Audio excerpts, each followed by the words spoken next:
So receiver operating characteristics curve is a very famous curve that is related to any instrument or a classifier which is doing the binary classification kind of thing, that is yes no type of thing. Okay, or class 1 versus class 2. So if this kind of thing are there, then basically people use ROC curve to tell the capacity or the accuracy of the instrument. And this was invented during World War, I think, II, to tell the radar system performance. Okay, so in radar system, you know that we transmit one pulse in the air, and then there is some reflection from this flight or enemy's plane, which is sent back as a pulse again, and we have some antenna over here which actually receives this pulse, and we have transmitted this pulse. So delay between transmission and reception will tell that if there is some plane moving around here, okay, in this direction. So but you see that this return signal is very small. It's very small, in the order of microvolts, and to detect true signal and false signal is very difficult. That is because of the addition of noise in due to environmental conditions. This return pulse or reflected pulse is highly distorted. Okay, and the signal to noise ratio of this signal is very poor. In that situation, you can imagine that this is, say, these are two signals. This is a false and this is true signal, and you have to set some threshold somewhere that beyond this amplitude you have true signal, okay, or a positive signal. But you see that there is a small portion of false signal which is coming as true signal. So this means that there is no plane in air, but still your system or radar system is giving you a false alarm that there is some plane moving around. So this is a false triggering, and you may be firing some anti-aircraft missile to counterattack this particular false attack. So you may be losing a costly missile. So it may cost you maybe billions of dollars. Okay, so this false alarm is very important. It may cost you a lot. And there is another situation. Suppose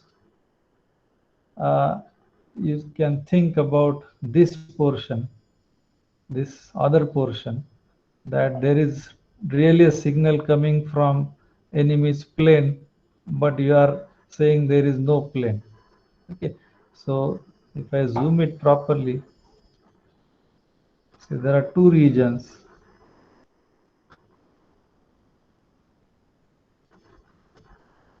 So this is the region which belongs to false, but you are saying it is true, and this is the region which is actually coming from enemy's flight or plane, but you are saying there is no plane.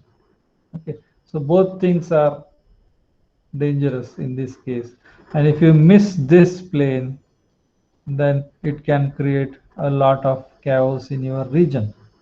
Okay, so you have to have some balance in this threshold value, say xt, which you are setting, or you are setting it as a classifier designer.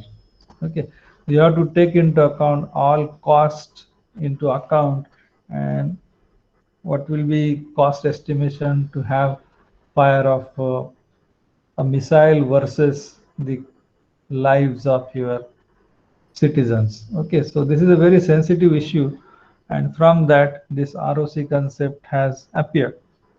Okay, so let us see briefly that this is a distribution of class 1, say this is sorry, class 2, and this is the distribution of omega 1. Okay, and suppose I set this x star as my threshold. It means that beyond this side I will declare everything as positive, and below this threshold I will declare the things as negative. Okay, so this side is positive and this side is negative. So this is the black region which actually belongs to omega 1, but now here is declared, it is declared as omega 2. Okay, so this was belonging to omega 1, but we are declaring it as omega 2. So this is a false positive. So this is the region which is false positive, and you see that this is the portion, this is the portion which actually belongs to omega 2. So this is omega 2 and this is omega 1. So this belongs to omega 2, but since it is below this threshold, we are declaring this as omega 1. Okay, so this is false negative. This is false positive. This is false negative. Okay. Now, to compare different, say, instruments or classifiers, and to check which is a better instrument, we plot something called as ROC curve. Actually, it is receiver operating characteristics. It's not region of convergence. It is ROC means receiver operating characteristics. So there are many examples given here.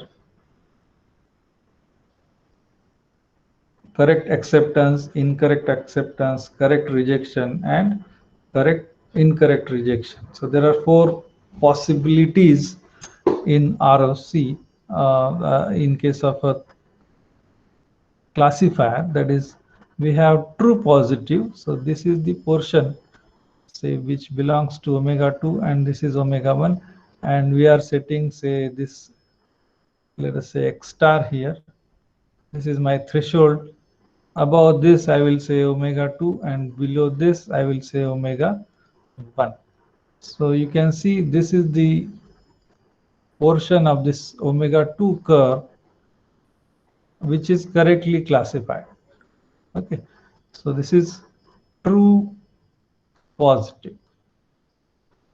This is true positive, or true acceptance, or true acceptance.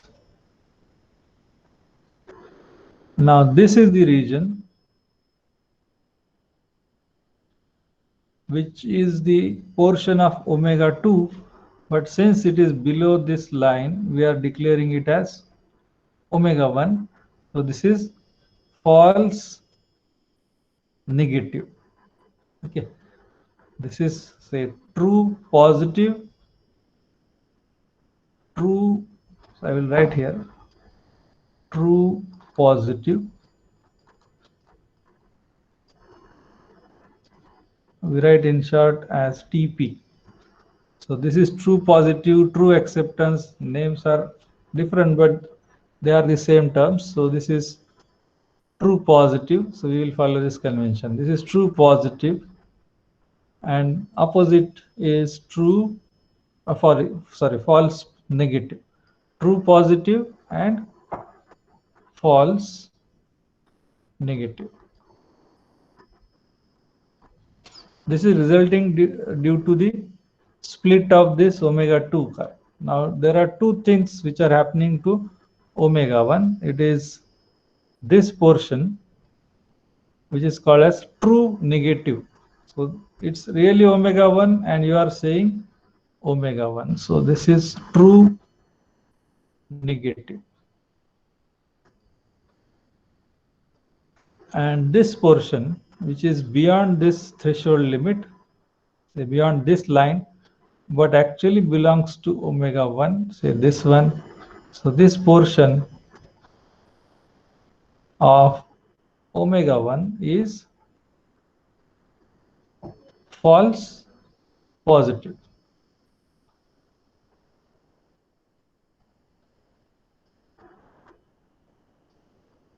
Okay, so just repeat. We have true positive. True positive means you belong to omega 2 and you are being declared as omega 2. Then you are true positive. When you belong to omega 2 but you are declared as omega 1, then it is false negative. Okay, then you have omega 1, that is you belong to omega 1 and you are declared as omega 1, then it is true negative. But the opposite case will be you are omega 1 but you are declared omega 2, then it is false positive. Now what we do is we plot the curve between two things, that is false positive on x-axis, the false positive rate, and on y-axis we have true positive rate. Okay, so let me rub this.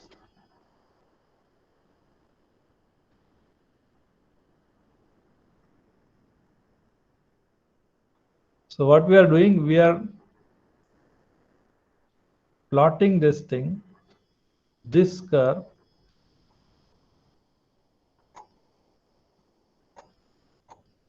so this portion of the curve is true positive,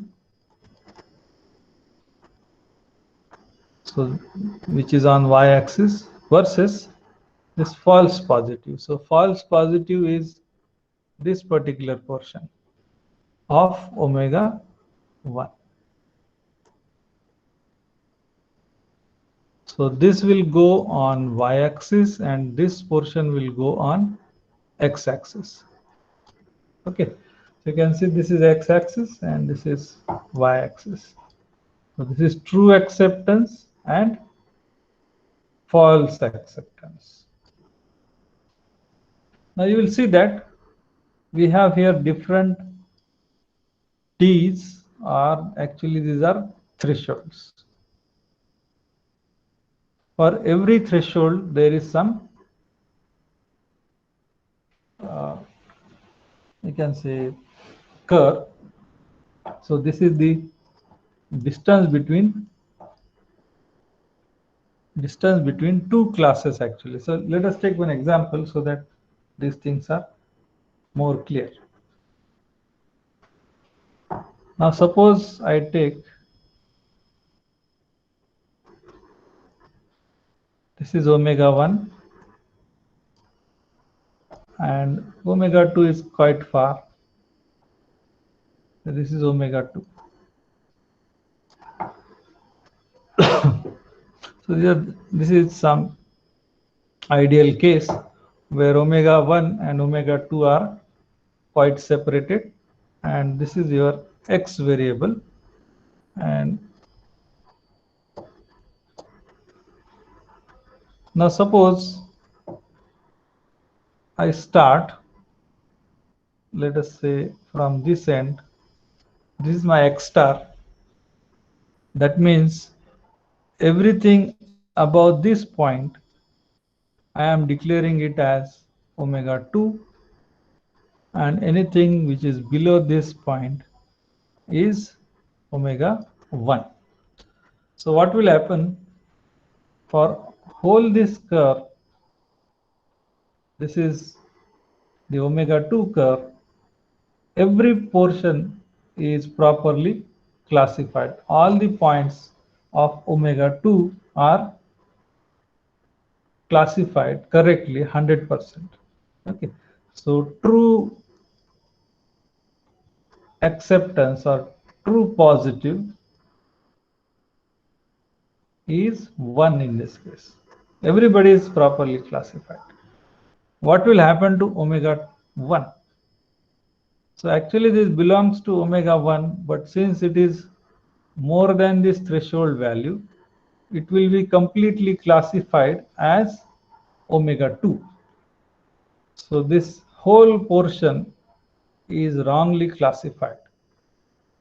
And what is that? It is false positive. Okay, this is false positive and this is true positive. So this is equal to 1 and this is also equal to 1. So when X threshold is kept here and the classes are separated, so there is a quite good amount of distance. Say this is the distance between two classes, so this D is quite good. Then you have true positive equal to 1 and false positive equal to 1. So on this graph, this is the point 1 1 where this is false positive and this is say true positive.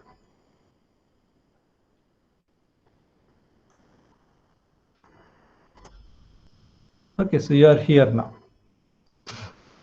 Now see what happens. I just push this threshold towards right hand side. So I just keep this, suppose here. I'm keeping my threshold here. So what will happen?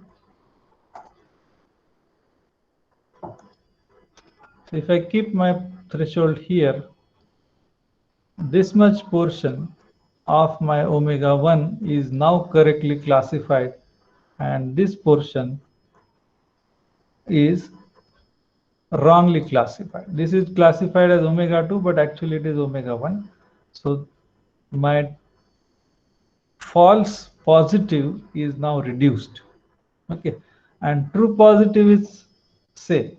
So I will be traveling in this direction. Okay, I will be traveling because my false positive is reducing. When I move in this right hand direction, my point on the curve is moving towards left hand side. Now if I keep my threshold exactly here, what will happen? If I keep my threshold at proper position, true positive is 1 and false positive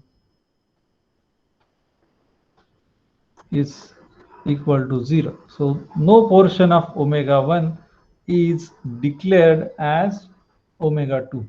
So omega 1 and omega 2 are neatly classified. So there is no confusion now. Okay, so they are correctly classified. In that case, you will be landing to this particular point. Remember, this point is very important. Here, true positive is 1 and false positive is 0. And this is true positive is 1 and false positive is also 1. Okay. So this is the case number 1. When you have this situation. Now suppose I have another situation.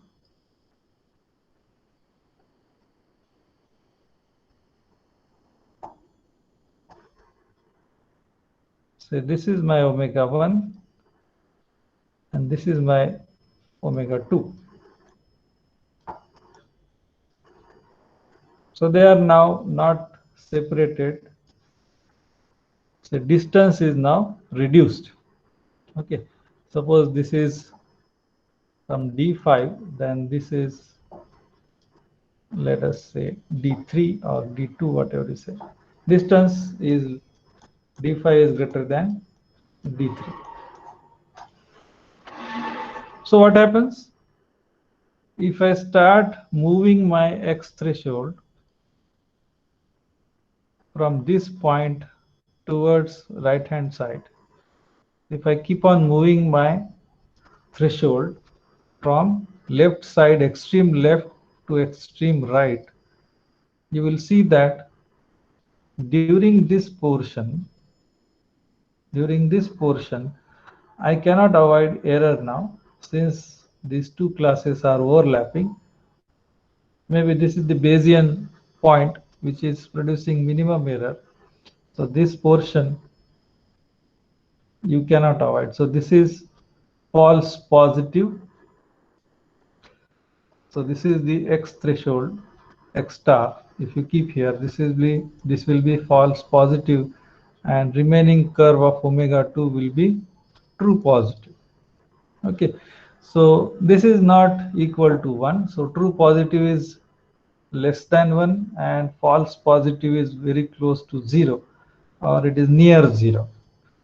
So if you travel from the extreme end, so if you keep your threshold here, then true positive is 1 and false positive is 1. So as usual, so you will be starting from this extreme point, extreme end point, let us say A.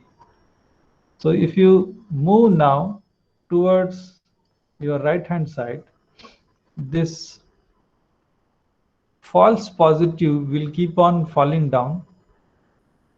So it will be coming down and it will be at the most this portion, this point, which is the point of Bayesian.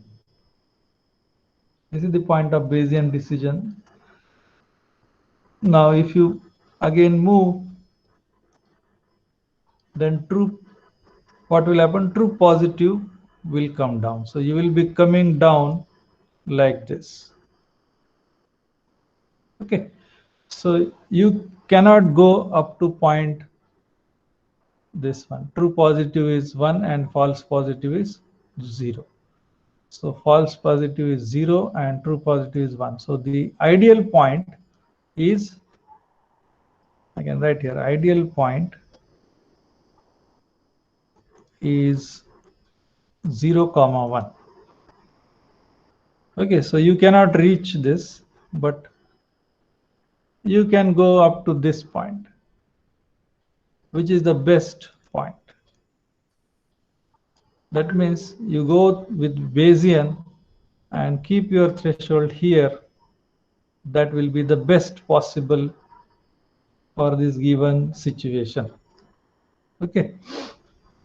Now we can bring these two lobes or two classes more close.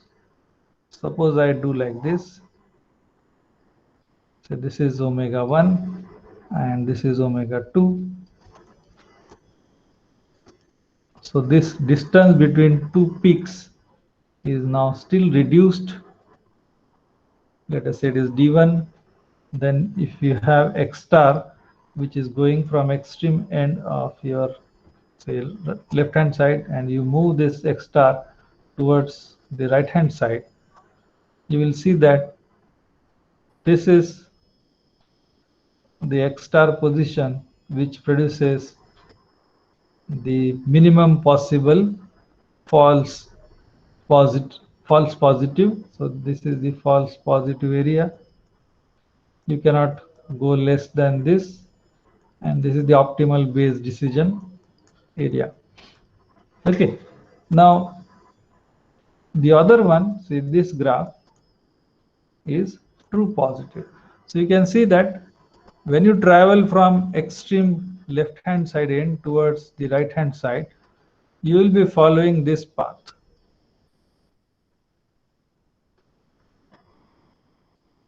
And the best possible point is this one. And if you keep on traveling towards your right, you will fall down at 0, 0. Okay. So extreme threshold, suppose, is, if I put here X threshold, what will happen? True positive is 0 and false positive is also 0. Okay, so this 0 0 is also not desired point. Let us say C point here, and this point A is also not desired one. The desired one is this B dash or B double dash.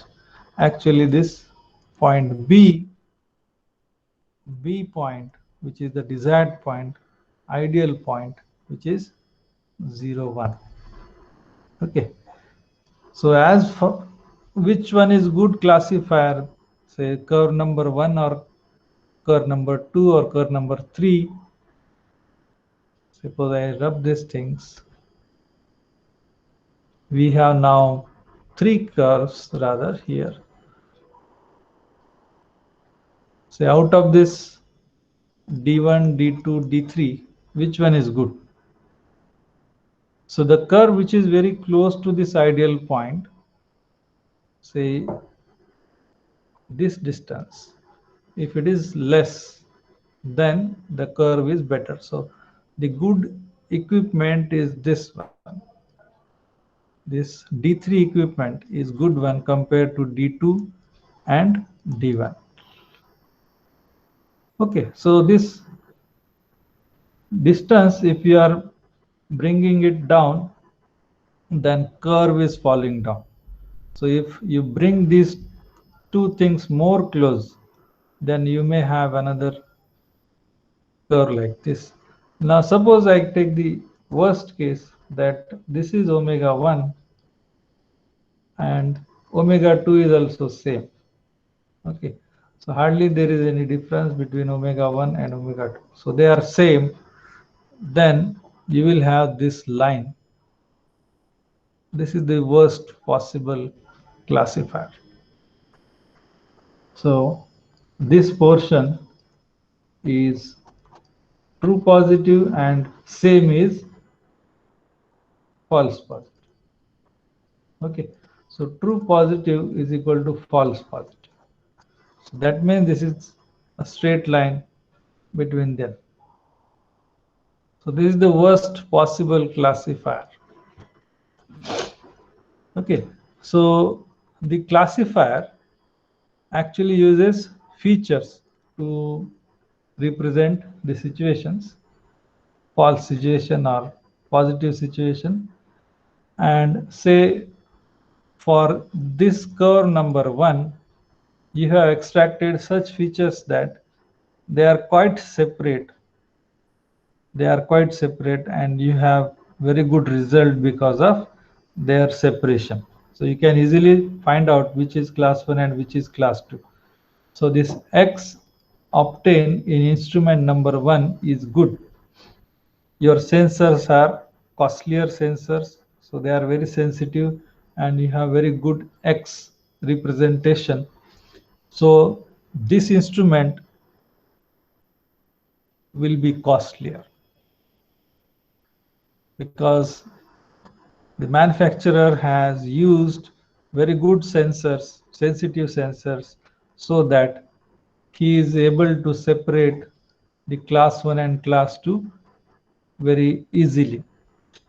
Okay, so there is another manufacturer who is producing same instrument which looks exactly same, but he has used a moderate sensor which is not able to distinguish between omega 2 and omega 1 properly.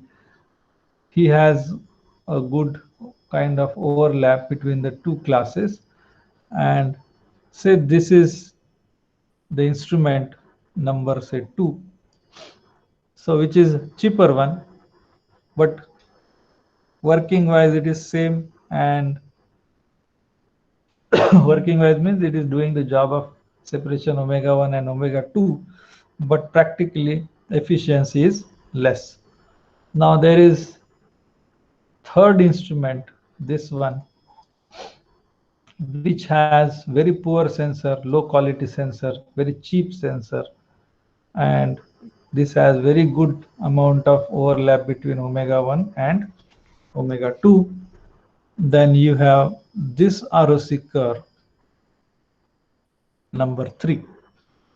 Okay, and this is the fourth situation, which is the worst condition, that the sensor is not able to recognize or differentiate between omega 1 and omega 2. For both of them, the signals are coming same. So this is the graph number 4, which is the worst condition. So this is the worst condition. You should have the instrument which is moving away from this worst condition. The instrument which is far away shall be chosen, and possibly the cost is higher. So cost of your instrument, even though they look same and even though they may be belonging to same manufacturer, okay, same manufacturer is producing different ROC curve instruments. So depending on your budget, you have to choose the proper instrument. So the good thing is, if you have a good budget, you will choose curve number 1. At least go for curve number 2. Okay, and maybe some mediocre company which is producing curve 3 shall be rejected. So this is the importance of ROC. Okay, it directly relates to your instrument performance. So if you are somewhere, some officer in army or maybe some in defense area, and you are the person to select some weapon or some radar kind of thing, and you are being presented ROC for different companies, and you are responsible to choose the best one for our country, then you will go with this kind of ROC. Okay, so remember that you will be not getting this ideal kind of thing, this ideal classifier, but try to get as close as possible to this ideal situation. Okay, so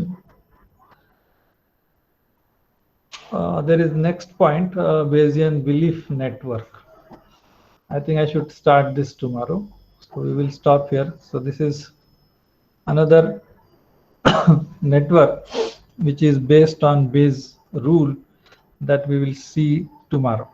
Okay, so I will stop here. If you have any doubt in ROC curve, you can ask me. This is very important. Don't say it is region of convergence. So if I ask students, many of them, they say ROC means region of convergence. It is not region of convergence. It is receiver operating characteristics. Okay, so I think I should stop here. We will see next part tomorrow. If you have any doubt, you can ask.